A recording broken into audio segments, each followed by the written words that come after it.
We've seen him in Creed and we've seen him in Black Panther, and now we see him in a Tom Clancy movie. Yes, I'm saying it right now, Michael B. Jordan is now an A-lister. The guy can do no wrong, it seems, and here is no exception.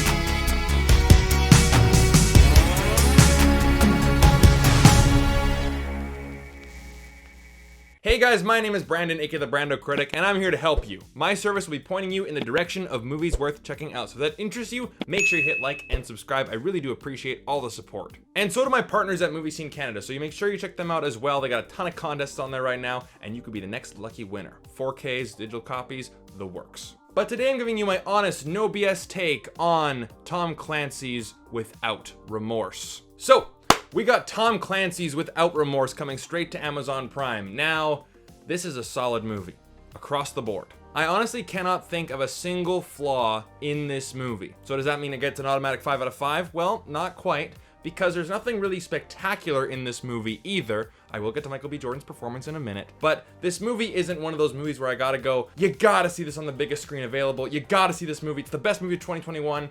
I don't think I'll be saying that at the end of the year, because I'm not saying it now. But this is the type of movie that, because it's coming straight to streaming, I would say this is the perfect platform for a movie like this. But for me to recommend this movie, I have 3 reasons. Michael B. Jordan, the action sequences, and the story. Now, like I said in the intro, Michael B. Jordan is fantastic. He's becoming one of my favorite actors, and here he is wonderful. He's a very charismatic actor, and he's able to portray both the stone-cold action hero man and the emotional family man as well. He's able to play both in the same movie, and that's a really good combo. And of course, he is able to portray those action sequences really well. He doesn't seem out of place. And speaking about the action, it feels very tactical. It doesn't feel like a bunch of blowing up on screen. It doesn't feel like a Michael Bay film. It feels very contained, very tactical. Of course, that's what you want to expect in a Tom Clancy movie, and this movie delivers. So for those of you guys who want to see a giant action blockbuster and just stuff your face full of popcorn when there's explosions going all around the screen, this might not be the movie for you. This movie is a little bit smarter than that. And that's what I liked about the story too.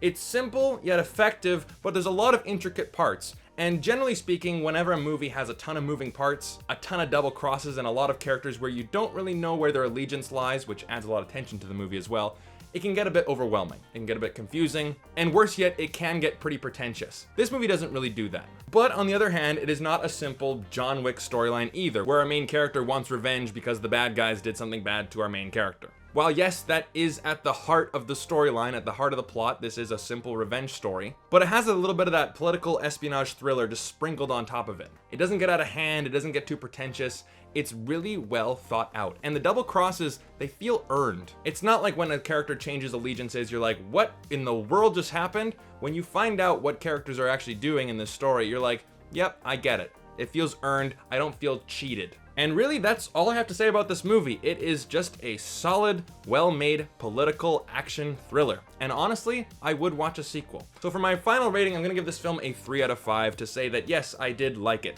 It's nothing that's gonna blow your socks off. It's not a movie that's gonna change the world or change the way that you look at cinema, but it's a solid, entertaining watch. And for that, I give it a thumbs up. But what about you guys? Are you guys fans of Tom Clancy's novels? My dad loves reading them on the beach. I actually haven't read a single one of them. But if you guys are a fan of Tom Clancy, the books, the movies, the video games, whatever the case may be, let me know your favorite down in the comment section down below. And as always, if you guys are new here and you want to see more videos just like this, then definitely hit like and subscribe. Again, I appreciate every single one of you, and I will see you guys in the next video.